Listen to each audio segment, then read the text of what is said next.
This episode of This Agile Life has been brought to you by BrilliantAgile.com, providing Agile and Scrum training, consultancy, and personnel.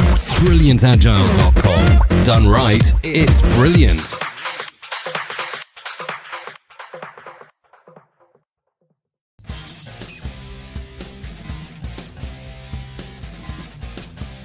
Recorded on Tuesday, August 21st, 2012, from St. Louis, Missouri. This Agile Life, Episode 2, Booger, Flickin, Plugin.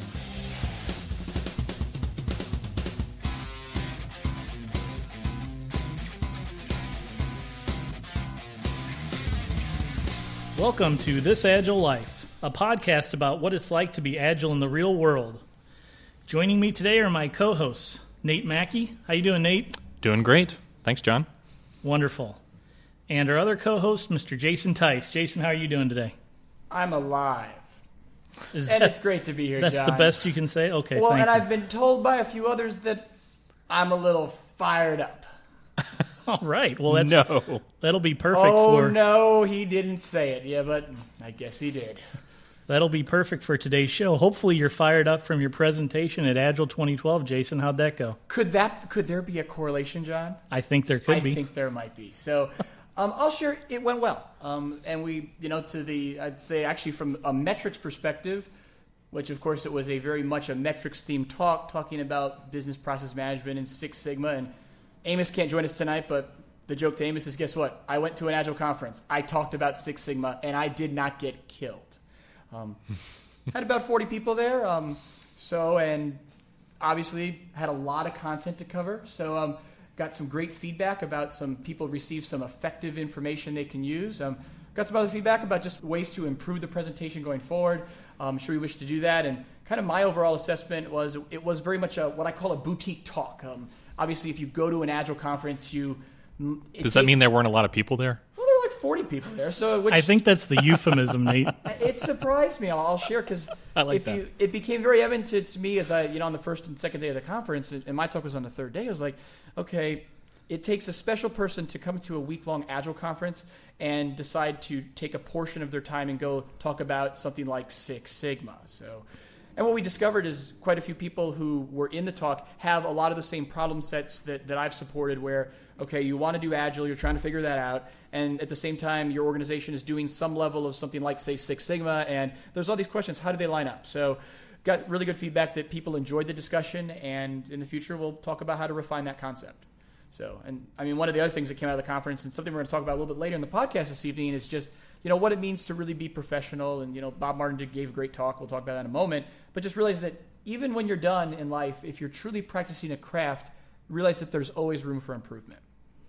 All right. Well, that kind of leads us into our little segue here, which we talked about last time in the podcast was the various talks that were going on at Agile 2012, and if we were going to be attending, what we'd go see. And you actually went to some of those, Jason, and can let us know how they were, right? Yeah, so I'll share. I attempted to do my homework, which was to take what you guys picked out and went to the sessions and took some, just want to give some really strong feedback to some of the sessions that I hate to say they were all really well done. So obviously out of my picks, there was a discussion about cracking your big rocks, and I used the discussion saying that, That just sounds dirty to me. What are the rocks again? Well, so Nate, what's your perspective on what a rock is? Oh, well, I assume that it's some sort of obstacle, something in your way, or it could be some large thing that you have to try to accomplish. So I'll share, and from just different hobbies I have other times in my life is, I hate to say, it was a life coaching talk, and it was really all about ways that you can analyze and think about personal challenges you have and apply some of the same kind of techniques that you would use in Agile to, hate to say it, get them under control and figure out what's going on. So very well set, very, very effective session, awesome. Hate to say the only feedback I had is it was jammed into a 1 hour session, and it could have been longer. It was a lot of fun.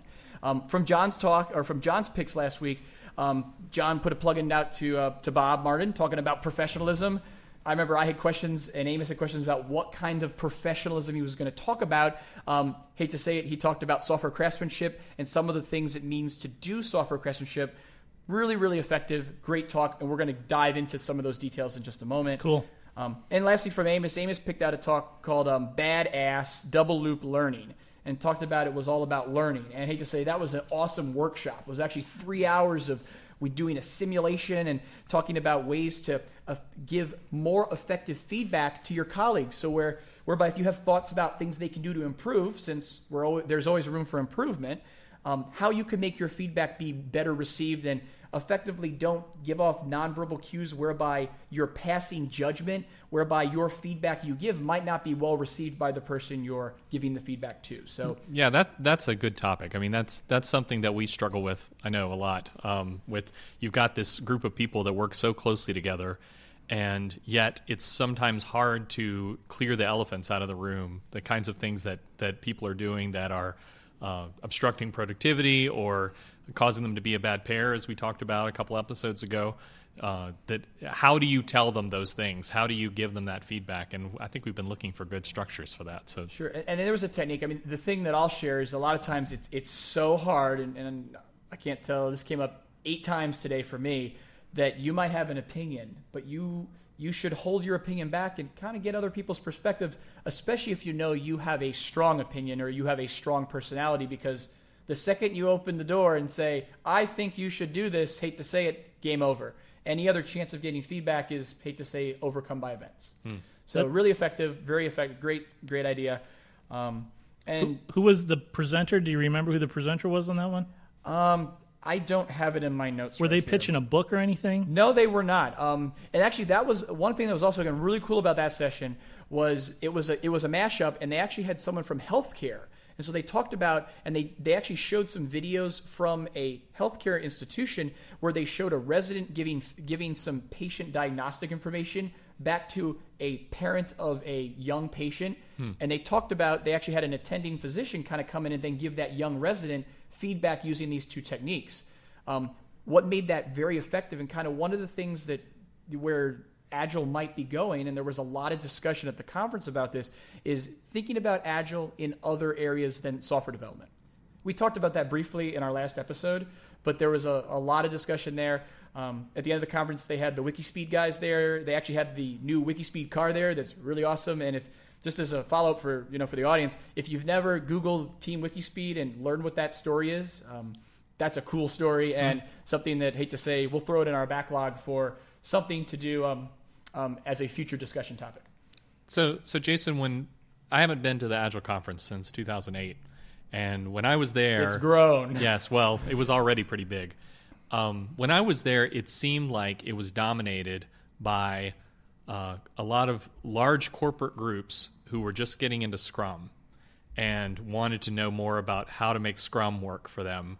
And that was a little discouraging to me because what I was looking for was more like the cutting edge, what's next in the Agile world. And I did that is where I ended up learning about Kanban for the first time, which was cool, but it was kind of a side session at the very end when they kind of throw everything, all the leftover stuff. So it wasn't a core centerpiece, but like Six Sigma. Yeah, right. I'm sure.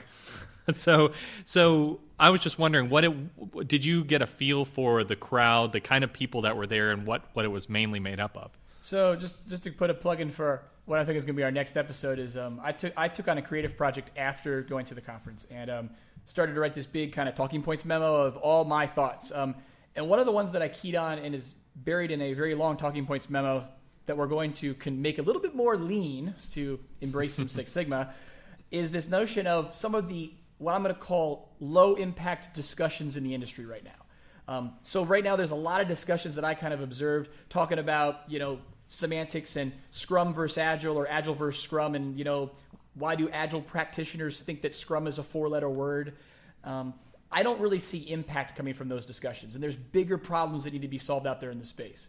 So what I can tell you is the Scrum, especially from what vendors are pushing, the notion of doing Scrum from consultancies trying to push Scrum service offerings and Scrum coaching as a product to market is very common in the industry. So that has actually probably grown from what you saw. Yeah. But what I also observed and what I thought was really cool is, at least within the sessions, especially like within the coaching track, there was a lot of just completely organic content. That's so good. Just new ideas, people who most people had never heard of before. They might have had a book, but a lot of them didn't. They might have had some online content. And to the credit of the Agile Alliance and the program committee, they gave them a platform to promote their message, which I think is really cool and is very much, hate to say it, we talk about being self-managing and self-organizing. Effectively, I think at the industry level, we're seeing that occur. So, I mean, there are vendors in play, but their influence is being somewhat limited by individual innovation. So did you get a feeling that the conference was weighted in any particular direction, more towards Scrum or more towards lean topics, more towards, just general open ideas about Agile? To the credit of the program committee, they did a really good job of making a very diverse program. So much so that I know some folks that I talked to in the hallway, it was, and/or if you follow Agile 2012 on Twitter, it's like every night at 11 o'clock after everyone kind of finally made it back to their rooms, they're like, oh my goodness, what am I going to do tomorrow? Because there were so many sessions. So, and if you've done conference planning in the back, there are pros and cons to having a giant conference because it becomes so broad. I have to admit, I like the broad approach, but there were comments that I know came up at like lean coffee in the morning and stuff that people were looking for guidance about. Okay, I have these 2 sessions. They both look like they're going to solve real problems that I have. I can't decide. Yeah. So one thing I'll plug on behalf of the Agile Alliance is they recorded a ton of content. They're going to put it out there on their website. Some of it is actually free and open. Some of it you at least have to share your email address, and some of it you actually have to be a paid-for Alliance member. But as a community and as a community of interest, the organization is definitely working to push and make their content available for the benefit of all. So, which I think, again, really cool to do. So we'll put a link in the show notes to all of the Agile 2012 material that's available on the website. Sounded like it was a great conference. I'm jealous that I wasn't there, that I couldn't be there. I know I missed out on some social events that probably would have been a fun time, but I'm looking forward to making it down to, Nashville? It's Nashville next year. Nashville next year for. Oh, they're building a huge new conference center too. It's probably going to be in there. I was just in Nashville, and it's massive. It's like 3 blocks or something. It's huge. Wow. So it could get even bigger. Yeah, exactly. So we'll look forward to Nashville and Agile 2013. 2013, already in the Maybe works. we'll try and have we'll do a remote podcast from the floor of Agile 2013 and maybe try and get some of the speakers. No, we should get on the boat thing in the Gaylord that goes around and do it there. Perfect. Okay. We can do that. That's fine. Great. So let's transition into our next topic tonight. This concept of best practices for Agile was something we talked about a little bit in episode 1, and it's coming up again here tonight. So our topic of conversation is that basically there are no best practices, right? Yeah, and I'll share this, again, not to make this the Agile 2012 broadcast, but I hate to say it, it's going to turn out that way. This is Jason, and so I went to Agile 2012 and went down to breakfast on Monday and just sat down and said, hey, I'm going to meet some people. And so I sat down at a table and kind of started eating, and people were like, well, hello, Jason, what do you do? And I was like, ooh, I do architecture. Wait a second, let me get something clear. People at an Agile conference talk to each other? Yes. Okay, good. And they had glad a to hear that. big party, and they danced together, and if you look around on YouTube, there's some interesting videos out there, but that's a sidebar. But anyway, so I went to breakfast and just kind of started talking, and as an architect guy, made what I'm going to call a critical mistake. And I happen to say, yes, as an architect, we document and we think about that there might be some opportunity to prescribe best practices, to which I was, by some of the colleagues at the conference, put into my place that there are no best practices. And really what this kind of came down to was the genesis of there are practices, and because of your environment or your frame of reference, some of them might work better for you than they work for others. But very much like John said last week, or in our last episode, talking about there is no cookie cutter approach and there isn't a set of best practices, that's a hard thing to achieve. Well, Jason, I've heard the same thing, and I've been guilty of using the same term before. Best practices is very tempting to do, and I know I drive our sales staff here at the company crazy sometimes because they really want to be able to say, what are those things that we should go to a company and say, here's what you need to start doing if you want to get better, or what, when do you use this particular tool? Would you always do it this way? And I'm constantly, not able to say, I can't give absolutes when it comes to these kinds of practices, because even in our company, we might have like 15 different teams, and they're all using the practices 15 different ways. And sometimes we can borrow something from one team and another team can really make use out of it. But more likely, they pull it in, they change it to something that makes sense for how they're doing it, and then move forward. So I understand. I mean, but I think there are, though, some fundamental practices that you can talk about and say, here's what you can get out of this. And we talked a couple episodes ago about test-driven development and how maybe that doesn't always apply in every situation, but if you need to have an understanding of what that's for, what it's accomplishing, how it can work for you, before you can really say what that it doesn't work in this situation. You need to understand what it's about. So I think we got two issues in play. We got what I'm going to call, and we talked about this in episode 1. It's the busted market. Right now, the market, in terms of people who want to buy Agile or buy Scrum, they've been conditioned to say, well, okay, we should be buying best practices. So from the sales perspective, sales has to answer the question, okay, well, what are your best practices? And if you can't give me a white paper that defines and shows you all the Six Sigma data that defines why your best practices are the best practices in the market, we're not going to do business with you. Right. That's a problem with the market. Hate to say, events like Agile 2012 might help change the market because there were stakeholders, there were executives there kind of learning, hopefully drinking a little bit of the Kool-Aid that, best practices, maybe not the best thing. But separately, I hear something different when I listen to your description. And I hear a little bit more, I hate to say it, I think about a portfolio, and a technology portfolio, whereby there unfortunately are requirements to manage cost. And so what I'm wondering is in how we define that boundary, whereby we don't have best practices, but we have certain maybe standards that we follow and or that maybe in some instances we have to mandate because we gain some economic benefit from using the standard. An analogy would be if you are in an environment where you have a platform as a service or a software as a service offering, obviously that software as a service offering has been built, it's robust, it provides specific capabilities and services. If you want to fight against that standard, you incur costs for which there's questionable gain. If you can align and simply use the service as it's provided, there's a benefit. Sure, right. But maybe that's a way to debunk that and get to something that I hate to say is more of an actionable and or concrete topic whereby you can say there are best practices, there are not best practices. Instead, we have a collection of patterns that apply. But in some instances, we have a concrete technical standard that gives us a strategic benefit. So I'd like to create some controversy and play devil's advocate for once and take exception with this a little bit and say that, do we all agree that sucks from the customer's perspective, that you can't give them any sort of starting high-level blueprint, not a detailed blueprint? No, I'm with you. That's part of what drives the salespeople crazy is that, it is very hard to explain to someone that, yes, there's this set of practices that we follow that we call Agile, and can we teach you how to do it? Yes. Eventually, hopefully, if you've got the right attitude and the right people and all these other things line up. Can we just hand you a recipe book that you can follow and do it yourself? Probably not. I mean, it's very hard because so much of it depends on what you're doing, who you have, what they're used to, what the culture's like, what the customer is like. There's so many variables to the whole thing. But that's just it to me, that's the reason why Agile works, because it does take those things into account when you're doing it right.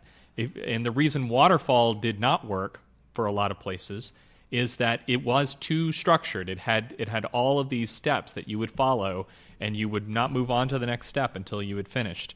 And that fell down because it did not take into account the complexity and variation of human beings.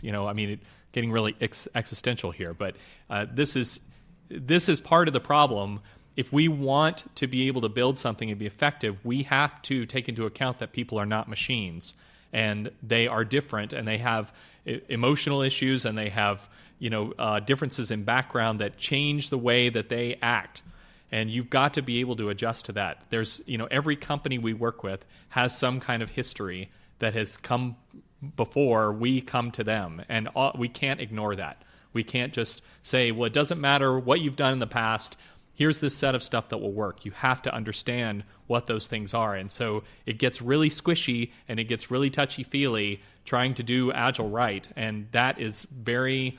you get really squeamish when you're trying to sell that, when you're trying to talk to someone and as a customer to buy it, because there's no, rock solid guarantees that you're going to give me this stuff that's written down on a piece of paper. I know exactly what I'm getting and I'm going to move forward and things are going to be better. Well, and going back to the market, Nate, the market is out of touch with reality. This is one of the things that I kind of wrote as I'm actually going through my huge talking points list here. But something that kind of came out of the, just some of the different discussions at the conference, and actually it kind of came out of some of the things that Bob Martin even mentioned in his talk about professionalism, was saying, has everyone done a reality check with the exact state of the industry? Hence, as Nate mentioned, we've got factors of emotional intelligence and, personalities in play. We also have all of the innovation whereby, our ability to innovate and deliver and, push capability to market is so much faster than anyone ever anticipated. This notion of applying these command and control, call it industrial era level systems and functions like an assembly line, just doesn't work. But of course, if you're going to build an assembly line, you're going to invest $200 million to build a plant that builds parts, you're going to have some rigor to ensure you do that right. If your investment decision is, hate to say, it's not $200 million, maybe it's $2,000, that's a game changer. But in some instances, the market hasn't woken up to realize that, and they're not looking with that frame of reference when they go to make a sale, when they go to make a purchase decision. So I don't want to address this as here's how we sell it. As an Agile evangelist, it's my opinion that it's best for us, it's best for the industry, it's best for Agile as a methodology if this can be attainable by the common business out there, by the average business out there. And by attainable, I mean that they can get started. Will they start innovating on top of the Agile platform? Probably not, but they could. So I want, as an Agile enthusiast, as an Agile evangelist, I want something that people can get started with easily. And then, if they need help, if they want to kick it into fifth gear and go full bore, they can come and get some consulting services. But this is the thing that I think Agile is taking a black eye on a little bit in the press and in the media right now around that it's just a way for people to sell consulting services, that Agile is just a way for people to sell consulting services. So, John, the question I throw back to you is, if you look at, just take what the community provides. So go out and look at the manifesto and read the principles, and assume that you have the prerequisite technical skills to do the work. And I hate to say it, in some people's eyes, you don't even need that. What prevents you from being successful with the challenge you've just posed? So it's hard for me to answer that question because of all of my background and biases, right? But I think that the number one thing that prevents someone from being successful inside of an organization with Agile is grassroots support and managerial sponsorship. Totally support.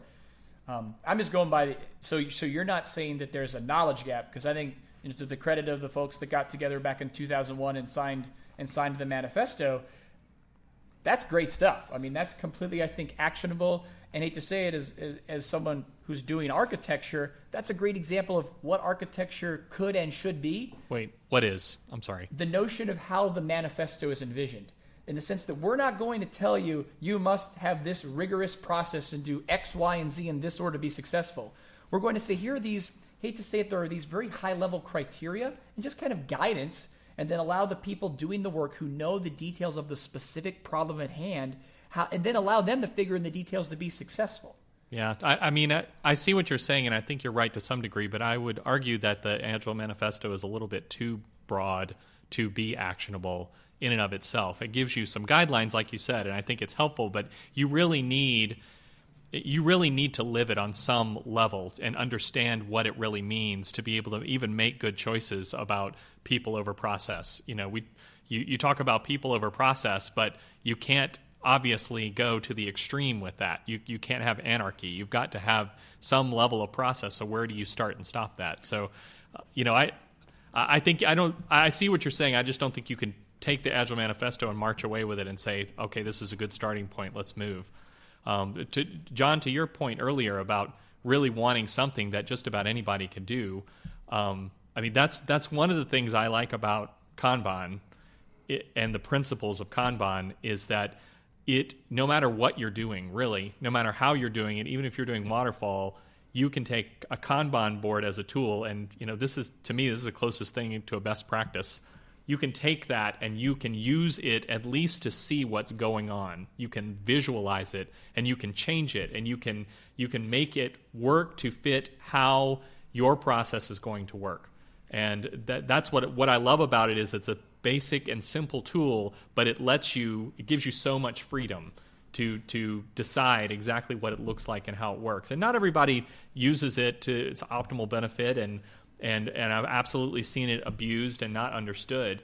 But it is a way, at least, if you even just get your stuff up on a board where everybody can see it and can see what's going on, there's huge value there, and it pushes you towards other kinds of change. Well, and see, I have a completely different take on Kanban from that perspective, Nate. And what I'll share, again, kind of more from a coaching perspective, it's very, as a guy who's doing coaching, but at the same time has done a whole bunch of process work in the past, and there's lots of craziness with that. It's interesting to see people who design a process and then they never test it. They draw it out, they model it, and then they just say, we're going to go do it. And then they have an epic fail. What Kanban does, and it does it very efficiently, I think, and I think this is awesome, is it forces the team to actually spend a day walking in the team's shoes. So we all come together, we have this flow, and we all work it together. And so there is some level of control and trust whereby, yes, you can break the rules, you can go, not work off the board, but from a coaching perspective and working to instill trust and kind of that whole team approach, the team should come together. They should try that, and they should be committed to working to improve that flow so they can be successful. Right. And I hear what you're saying. I agree that's one of the things I really like about Kanban is it does move you toward improvement. It puts those things in front of you and gives you something to talk about instead of everything being in someone's head and just assuming that you know what everyone else is doing. It puts it right there in front of you where you can talk about it. And if you really want to improve, it's a great tool for that because you can have that discussion and everybody's on the same page. I think the lean topic of Kanban is a great one. I think it's something we should devote a whole session to, or at least a segment of a session to it in a very near future episode. Right. I think there's a lot of stuff we could share with our audience to give them some more insights into how you can successfully leverage Kanban. Yeah, fair enough. I'm assuming some knowledge of Kanban as I talk, but I definitely recommend if people have never heard of it, take a look it up. You will learn in 5 minutes what the basic principles are, and hopefully it would make some sense. But it would be great to have an extended discussion. But from a lexicon point of view, understand that you can do Agile, and you might not necessarily have to do Kanban. Oh, and sure. So I think the lexicon, just to knowing that there might be people out there listening who they hear a soundbite and they run wild with it and they don't get all the details. That's one of the biggest challenges right now that's ruining the brand of Agile is, hate to say it, Kanban is a practice that supports the principles of the manifesto, makes things very demonstrable and experiential to the team. And so it's important to not confuse practices with the processes that support them. Yeah. So a call to action for all our listeners, go out, check out the show notes at thisagilelife.com, and let us know if you'd like us to talk about Lean and Kanban in a future episode of This Agile Life. And or, by the way, we're not effectively managing our backlog because all we do is add more things to it, like interviewing and crazy stuff. So okay, we should have a topic on how to manage your backlog. That's fair. That's fair, very fair. We can do that as well. But for right now, let's go ahead and move on to our next topic.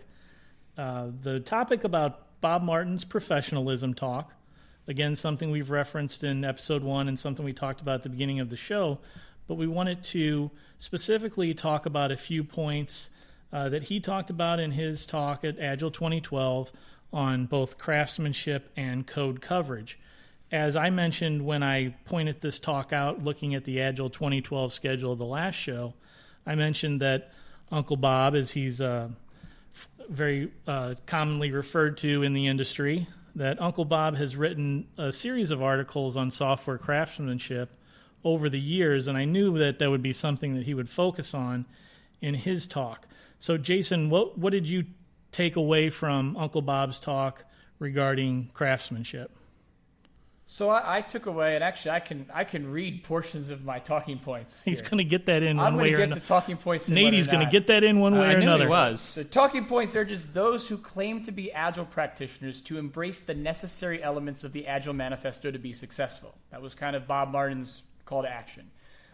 He challenged all to think of software development as a craft, to accept only professionalism, and to fight off the challenges that Talking Points knows that we, as Agile practitioners, all experience to become lazy and, hate to say it, sacrifice quality for the perceptions of increased quantity, value, or impact. And recognize that regardless of how much experience an individual or a team has had, as craftsmen, we always have room for improvement. Talking Points appreciates how Agile thinking inspires practitioners to continuously seek improvement and ask yourself, how true are you being to this? When was the last time you worked with an Agile coach? When was the last time you got feedback about yourself?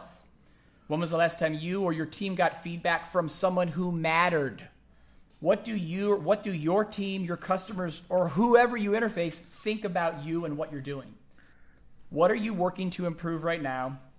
What are you working to improve about yourself, and what's your team working to improve? And hate to say it, don't forget, if you're a coach, think about when was the last time you got feedback about how you coach others. So just a few of the questions and things that I wrote down as personal challenges for myself about supporting craftsmanship and really accepting that challenge to say there's always room for improvement. Talking Points is kind of sassy. I think that Bill O'Reilly guy's got somebody out for his job.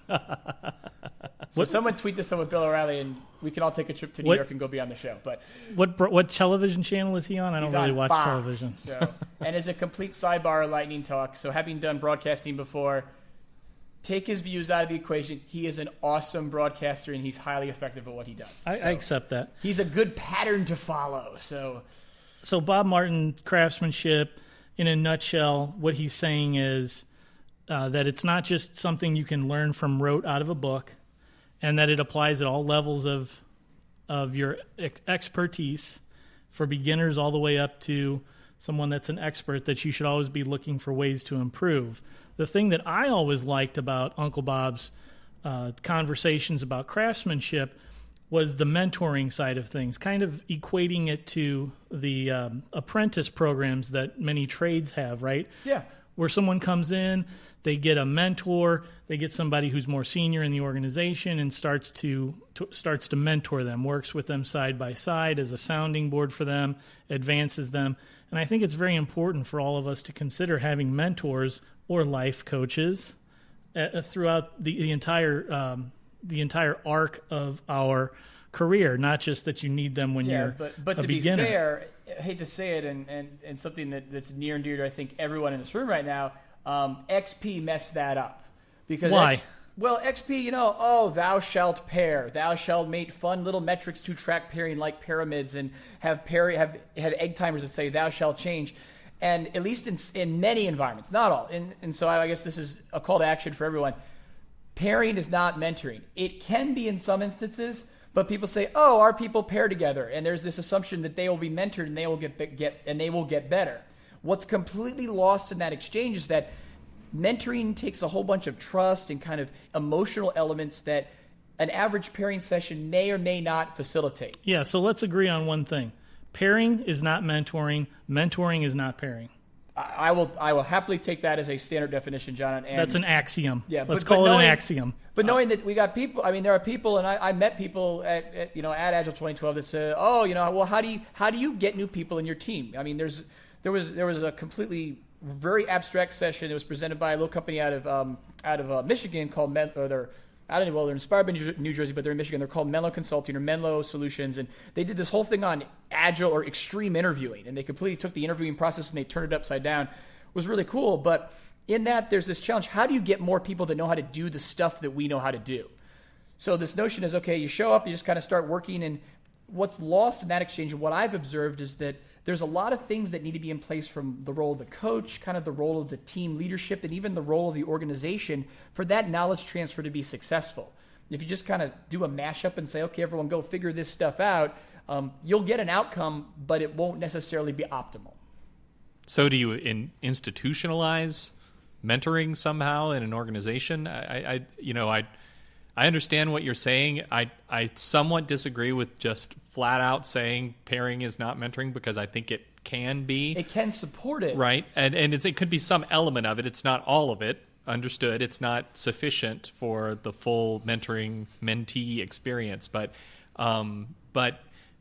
you know, I'm also hesitant to just say, okay, let's find a way for everybody to have a mentor and, you know, institutionalize this, because it is so personal and needs to be chosen, needs to be accepted by both parties rather than pushed on anyone. Yeah, I agree with that. And I guess my key talking point here is to say that it's a myth to say that just because everyone kind of understands what the benefits of mentoring are. And I propose it's a myth to say that just because people are pairing on an Agile team together, that if you assume that mentoring will just occur and be successful, that's a false assumption. In some instances, it may work out well, but it's not an across-the-board assumption. Well, if we're going to solve the world's problems here, I feel like a bigger problem from what Talking Points just informed us about was the fact that... Who is this mysterious Talking I Points? know, exactly. Was, you know, this idea of valuing craftsmanship over, you know, purely just getting features out the door. You know, I'm paraphrasing, but from what I heard there, you know, I feel like that is so strongly ingrained, especially in corporate IT and probably, you know, really in the government as well. That's being a lot of the accounts that we have. It is so strongly ingrained there that it's hard to know how to change people's mindset. We've got long-term customers who have been working with us for years and years, and they see all the things that we do and the way that we care about software quality. And we're not perfect by any means, but we really care about it. And yet time after time, they just go back and do things the same way, and they value their people just cranking out features no matter what the cost to the code base. Well, wait a second. Let me jump in here for a second, Jason. I'm sorry to interrupt you. I just wanted to get a clarification from Nate on the thing that the companies value more. You're saying they're valuing getting the features out as opposed to spending time developing people. Oh, I was talking more about software craftsmanship and caring about the craftsmanship of what you do and how you do it and doing a good job creating software versus just making stuff that works. So let's talk about why things break. So obviously you get it, and Nate, you can role play this here. You know, you're in that ninth hour. You know, the customer has a strategic reason why the product must be deployed on this date. Things didn't go as planned, and because of just problems that can't be controlled, of course, there's all these last-minute things that need to be done. And of course, they all showed up about a week before the big date, and the customer says, "You must hit the date." What do you do? Yeah, you throw your rigor out the window and you just crank the features out as quickly as you can, or you push back if you've got any leverage at all. So, you know, I understand. You're saying that's why it breaks. Is that your point? I'm saying that we effectively, we as practitioners and different projects we've done, and this is common with everyone, we've caved. So we have this notion of craftsmanship, but because we all have to, we all have certain unmutatable acceptance criteria in the eyes of our customer, we will sacrifice the craftsmanship to ensure that we meet those expectations. Right, and if we do that, but I don't think that we do a good job of helping the person who's making that decision understand the true cost of what it is that they're doing. And here's the other problem. I taught a test-driven development class to a group of corporate IT people. And there was just one guy in the class who was just really struggling with the whole thing. He was a smart guy, but he was just kind of rebelling against what I was trying to teach them. And it wasn't me. It was not you. And his point was, I've been doing development in corporations for a long time, and we write something, and it works for a while, and then the business changes significantly enough that we throw it out and we write something new anyway. So why should I even bother?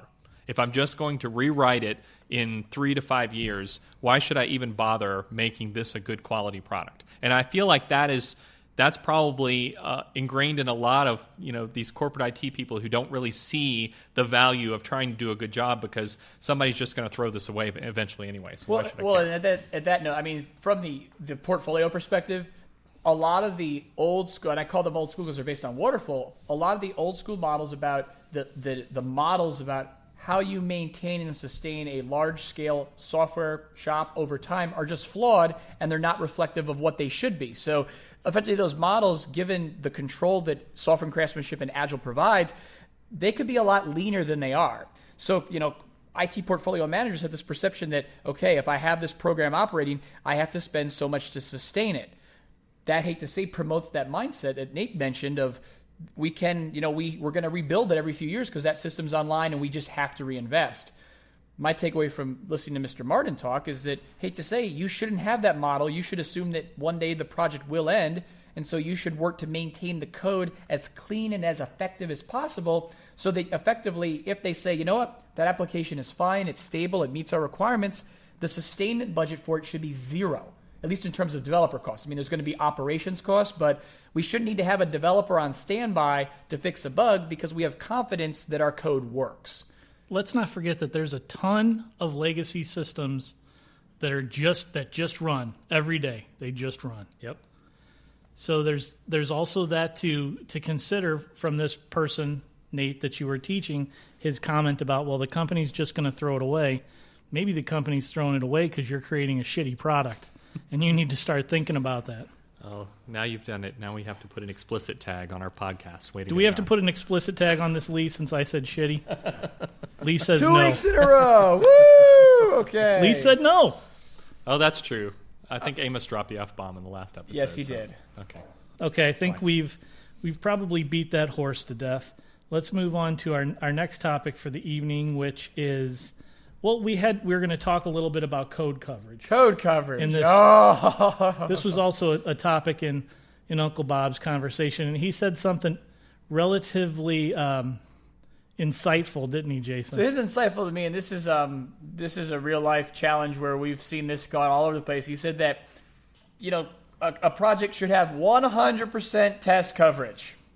To which, for me, and some of the things that I have in my frame for past activities, I was like, whoa, because if we use a third party, SQL adapter like Hibernate, do we test that stuff, or do we just assume it works? There's that fun debate. But what was interesting is, he talked about what the definition of the test was, and really, his key impetus was not that you should have 100% test coverage, but it was this notion that QA should find nothing. They should have nothing to do. They should be sitting around. They should write the test ahead of time. They should support the test, but effectively this kind of break-fix mode that a lot of QA functions do, if they are going to do that, they should come back clean, and that should be a non-value-add activity. I think that's a great ideal. I do not think that's realistic in any sense. And I think I think you are wasting your time as a developer if that is your goal for QA to find absolutely nothing, because it's kind of like, focusing on performance, at the very beginning, thinking about it all the time, because you don't know where things are going to fail when you get started and when you get going. And if you don't have the freedom to go in and really make changes, if you're constantly in fear that if I do this, it's going to mess something up that I don't have a test for, then I think you are spending mind cycles in places that you shouldn't. It's funny. You weren't there, but one of the sound bites that Bob used, he actually said, you should not write code that you're afraid to maintain. So if there's like that code base that no one wants to go in there because they don't want they don't want to get the booger flicked at them when someone says, "Hey, you broke it, John." Nobody wants the booger flicked at them. Oh, we all want the booger. So maybe Jason, is that a cruise control plugin? I think it should be. It should be a Jenkins plugin. Let somebody get on that right away. The booger flicker plugin. Booger flicker. Well, so the other key thing about Bob, and I'll admit from past activities, something that we've done, and I know various projects that people in the room have been associated with done, we've done right, we've done wrong, is so take what you will, this idea of having really strong lots and lots of test coverage, and maybe 100% is a goal. But the other thing that Bob mentioned was what we and some of us, from a coaching perspective who are looking for controls or data or metrics, we went a little crazy and we made some mistakes. This notion of the fact that there is an Emma plugin for your CI box that you can give it thresholds and say, fail the build if the test coverage drops below this percentage. That's not a good idea. And then it promotes all of what I propose the bad stereotypes are about code coverage. Hence, okay, I got to keep it at 80% to keep the build green. I'm going to game that. So in terms of promoting the craft, Bob says, don't even go there. Just say, we're going to do it the right way. We're going to keep the code clean. We're going to keep the code safe. We're going to make it where you can go in and make changes in the code and not stay up all night worrying you're going to get the booger flicked at you. Yeah. And those should be your standards for how you operate professionally. Okay, so I'm hoping that the 100% test coverage is then, if that's tied with the QA idea, that it is what you should strive for, because otherwise, what is your metric on whether you accomplish that or not? If you're not supposed to use a code coverage tool, and I totally agree with that. No, I think use a code coverage tool, but don't then chain it to hate to say it, an unrelated process and make it be part of the acceptance criteria for that process. So don't make it a gate. Yes. Or make it a gate. I don't know. No, don't make it a gate. Okay, so use it, but then use it to evaluate yourself versus tying it to some activity. Yeah, in some way. Or use it as a specifically goal. Success criteria of a build. Right. Okay, because what I was getting at is it sounded like the only metric was, did QA find any bugs? And that's telling you whether you got 100% test coverage or not, if QA found a bug. Well, so the build-up from the talk was, and it came from the notion of, okay, we talked about clean code, keeping code clean, keeping it safe, talking about the notion of go fast, but go well, so don't sacrifice quality for quantity. Do TDD. So this notion of, okay, what is TDD? Bob made it emphatically clear, you write the tests first. So if you're doing the practice where you write the tests eventually, that's not TDD. And from that rigorous do TD for everything, you should have 100% code coverage.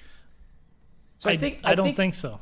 I think what he's saying is, if you do the TDD, you should have a pretty high number.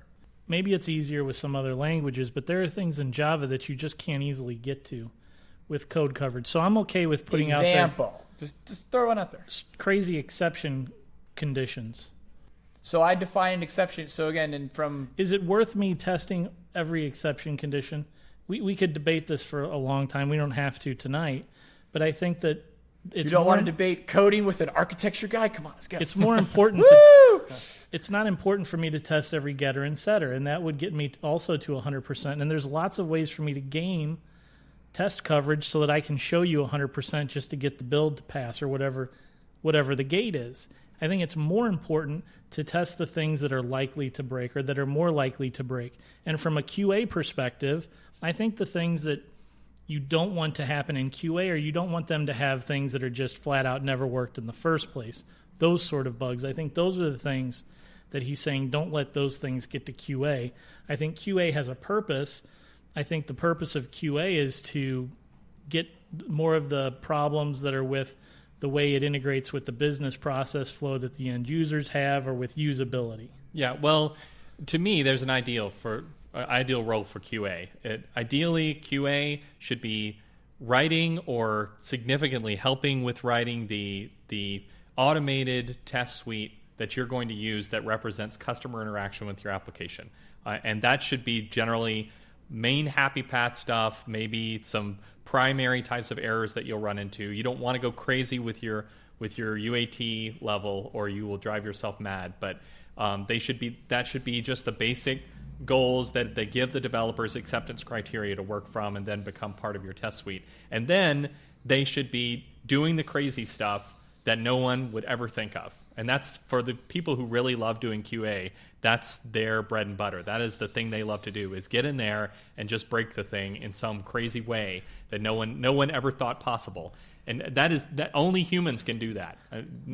You cannot write enough tests to get anything that will do that. That's also the thing that drives developers crazy about the QA people. Nobody would ever do that in reality.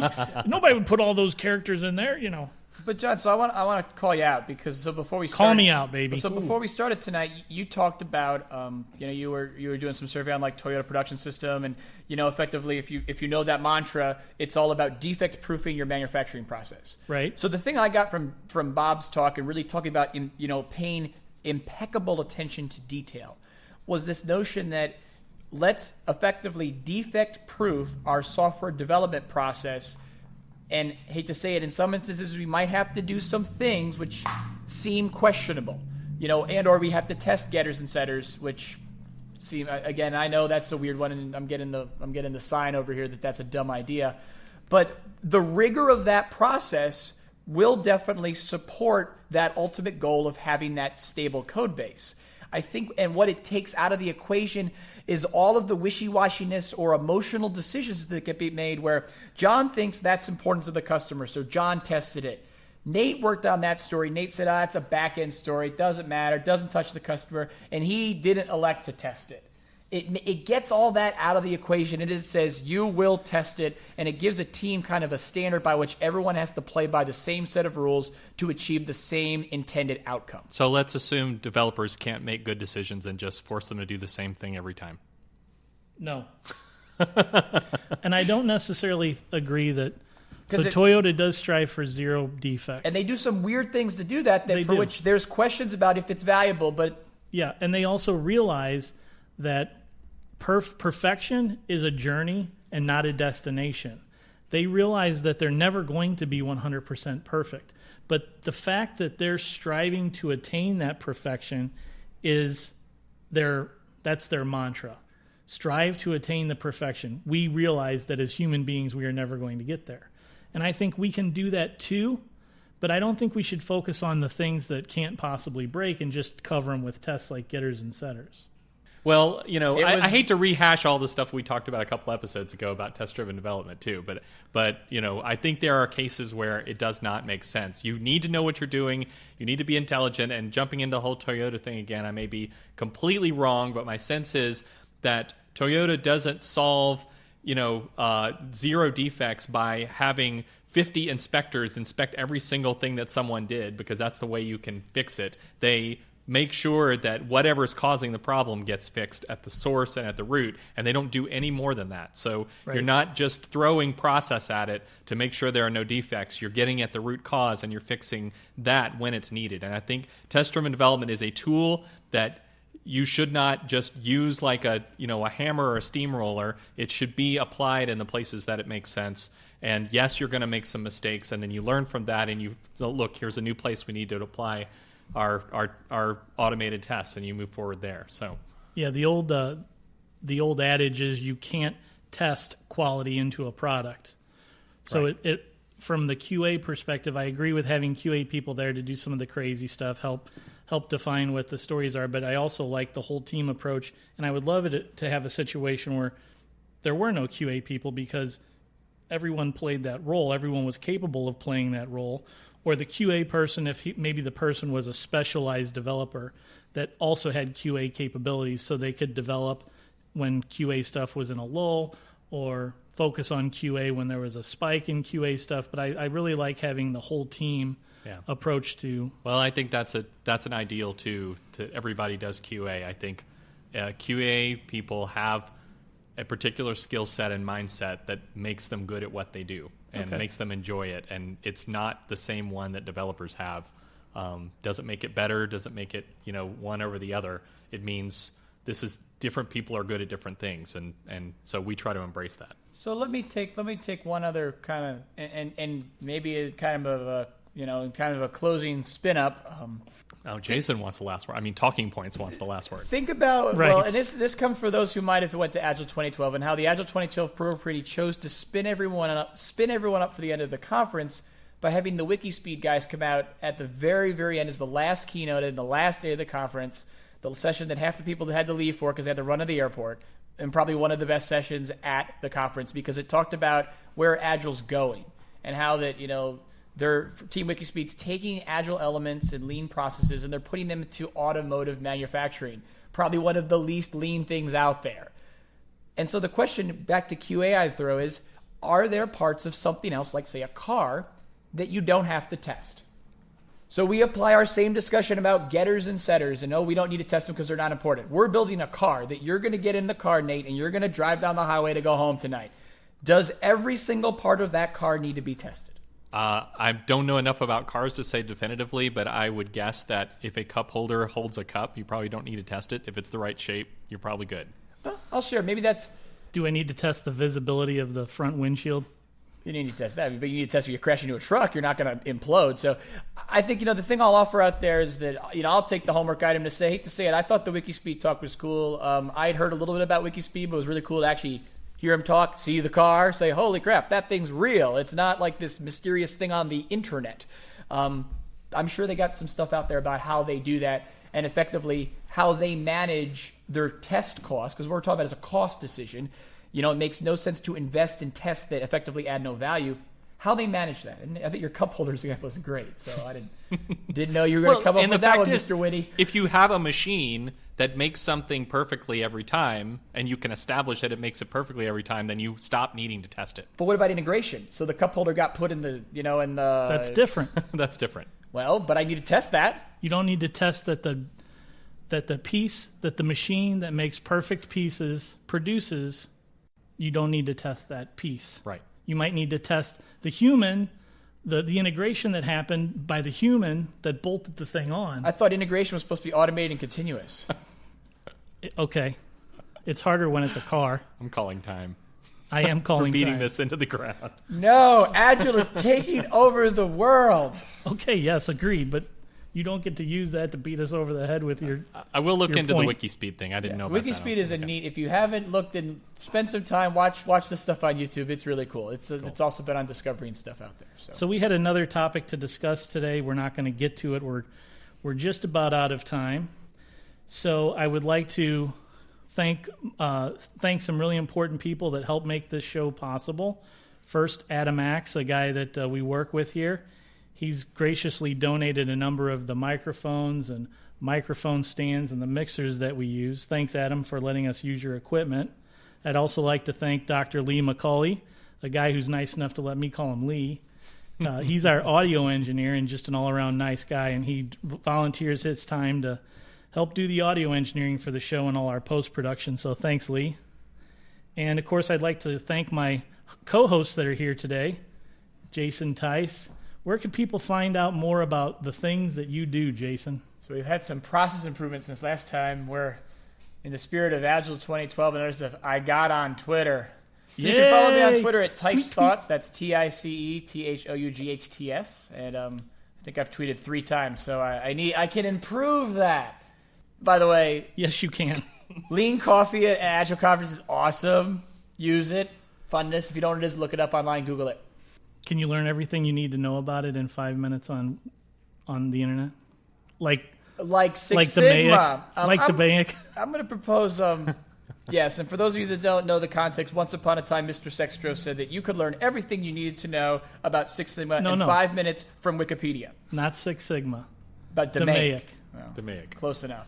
So, okay. We shall debate in the parking lot afterwards. Very good. And I'd like to thank my other co-host, Nate Mackey. Nate, where can folks find out more about you, sir? Thanks, John. Well, you can follow me on Twitter at Nate Mackey, NATMCKIE.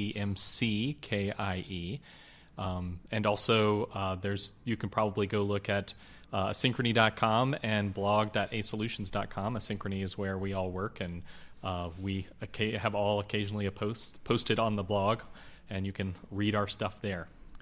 Nate, you've got a great avatar on Twitter. Where did you do that, or did James do that for you? Where'd you get that? No, actually, there's an artist out there that will do that for you, and you pay I don't remember what it was, $10, $20, something like that. It's called Flip Face. It's great. So you just send him a photo, and he makes a little caricature of you. So for everyone listening, it's a very good likeness of Nate. And, of course, I'm your host, John Sextro. You can find out more about me at johnsextro.com. And you can follow me on Twitter at JCSEXTRO. I'd like to thank you all for listening to the show. Don't forget to check us out at our website at thisagilelife.com, where we post the show notes. And there's links available on there to subscribe to the podcast.